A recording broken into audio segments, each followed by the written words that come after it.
You haven't slept right in days. And tonight, a Why sentence do you comes out always of do your this? mouth you'd You're never normally impossible. say. Sharp, mean, aimed at the soft spot. It lands on someone who loves you, who did nothing to earn it. And what should scare you is the silence where the guilt should be. In the moment, it feels completely fair. That isn't your temper, it's who you become when the sleep runs out. And we underrate it completely. We treat it like a low battery you'll just charge tomorrow. So when the damage shows, you never blame the sleep. You blame them, It's not me. your job, your whole life. And you know this from the inside. A flat text reads like an attack. A small favor sparks resentment. The joke that always gets you just sits there, dead. None of it feels like sleep. Each reaction feels earned, so you file it as just who you are lately. Here's the unnerving part. You're the last to notice. Everyone else reads it on your face in seconds, and the less you sleep, the more certain you are you're fine. I'm fine. I'll prove that later, with a brutal 2-week study. And that's just one of 5 things too little sleep does to you. 5 you felt on a bad week and never once blamed on sleep. Number 1. Run low on sleep and you turn on the people closest to you. Patience is the first thing to go, and every annoyance gets scaled up. The slow driver, the loud chewer, your kid's 10th question, a mild 2 suddenly hits like a furious 8. That cruel sentence from the start. This is the wiring beneath it. It feels like the world got more irritating overnight. It didn't. You just lost your brakes. Back in 2007, neuroscientist Matthew Walker ran exactly this test. He kept volunteers up all night, slid them into a scanner, and showed them upsetting images. Their brain's threat alarm, a deep knot called the amygdala, fired harder than in the people who'd slept. How much harder? Guess. Hold a number in your head. 60% harder. If your number was lower, you're in good company. We keep underrating what a single missing night does. But the louder alarm wasn't the real story. The wire linking it to the prefrontal cortex, the level-headed part that says, "Relax, this isn't a big deal," had gone slack. Engine flat to the floor, brake line cut. So when a small thing at midnight feels like the end of the world, it isn't drama. The part of your head whose job is to whisper, "You'll survive this," has clocked off for the night. Stack it up. The alarm fires 60% harder, the steady voice that keeps things in proportion goes slack. And with no brake left, every feeling lands at full volume. Whoever's in front of you meets that turned-up version, usually the person you'd least want to wound. That's 1. Here's number 2, and it's softer, sadder. The good stuff stops registering. Sleep loss doesn't only sharpen the bad, it also drains the color out of the good. Your first coffee, a song you used to love, a friend mid-story, all of it shows up faded and far away. Like you're watching your own life through a pane of glass. And this isn't one moody study. In 2024, a team pooled more than 50 years of sleep research, over 150 experiments, thousands of people, and the result barely shifted. Lose sleep, and your good moods fall while your worry climbs. Not the facts of your life, your ability to feel okay about them. The world didn't get bleaker. The part of you that registers light got turned down. And this is the trap. You never name it, "My joy is dialed down tonight." You name it, "Nothing excites me anymore." Maybe my job's wrong. Maybe this relationship's wrong. Maybe something's wrong with me. So you go digging for some huge broken thing in your life and step right over the small fixable one upstream. And once a part of you decides the problem is you start pulling away from the world. Number 3, you get lonelier, and you hand that loneliness to other people. Bad sleep doesn't just leave you feeling cut off, it physically nudges others back and passes the isolation along, the way a cold does.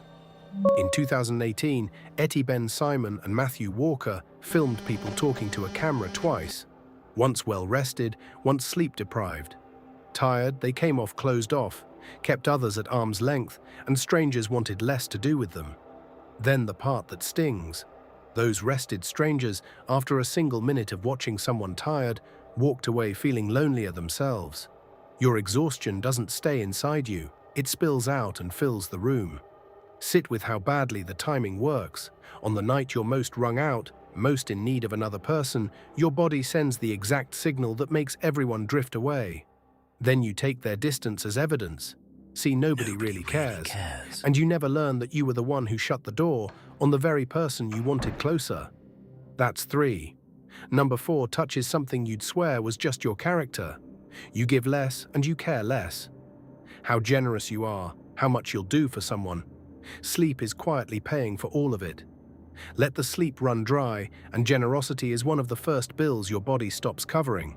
In 2022, that same lab showed a single sleepless night cut people's basic urge to help. And the brain network that lets us sense what someone else needs went dim. Then they zoomed out to a whole country.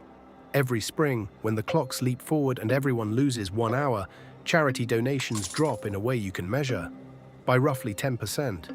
1 hour across millions of people. A nation turning a little colder overnight. Let me step out of the research for a second, because if you've spent the last few minutes quietly recognizing yourself, this is the part I most want you to hear. So the patience you couldn't find, the favor you dodged, the donation you scrolled past, none of it was the true size of your heart. The system that tunes into other people simply wasn't getting power. Tired you isn't a worse human being. Tired you is a kind one running on a battery near empty. Hold on to that one. Now, let me step back into the research because there's one harm left on the list, and I've saved the strangest for last. Number 5 then, you can't judge how impaired you are. And you can feel this one for yourself tonight. No scores, no quiz, just quietly ask yourself how tired you actually are and notice what your gut says. Hold your gut's answer loosely. That inner gauge is the very first thing sleep loss breaks. You're the worst placed person in the room to read your own state. In 2003, a group led by Hans van Dongen ran something brutally simple. They capped people at 6 hours a night, no all-nighters, just the 6 is plenty routine half of us live on, for 2 straight weeks. By the end, they performed like someone awake for 2 days non-stop. And here's the line that should land hard. Asked how they were doing, they said only a little tired. Their performance was off a cliff. Their own sense of it, the same gut check you just did, had barely moved. And it's worse than it sounds. Sleep loss doesn't only change you, it shuts off the one tool you'd use to catch the change. You become the driver who's had 3 too many. Sure, he's fine, both hands on the wheel, while every passenger sees the car drifting across the lane. That's why you can't pull yourself back. The voice that would say, maybe stop, maybe rest, is exactly the voice that's been switched off. And that's the 5. Now the part that actually matters, because none of this is who you really are. It's a temporary state, not a verdict, and it lifts almost completely. That warm, patient, funny person who went missing hasn't died and isn't broken. They're just short on sleep. Give it a few honest nights, a little longer if you've carried the debt for months, and the break reconnects, the color bleeds back in, and that person slips back, usually before you've even noticed they'd left. Until then, one rule protects you from yourself. When you're running on empty, don't trust the verdict. The 3 a.m. conviction, your life is broken. The message you're desperate to send. The sudden, I'm done with this person. Check the sleep first. Just tell yourself, this might not be real. It might only be a Tuesday on 4 hours. Hold the verdict until you're rested. 9 times out of 10, the whole case falls apart by morning. Because the people who love you have seen both of you, the rested one and the wrecked one. And they can tell which one showed up, even on the nights you can't.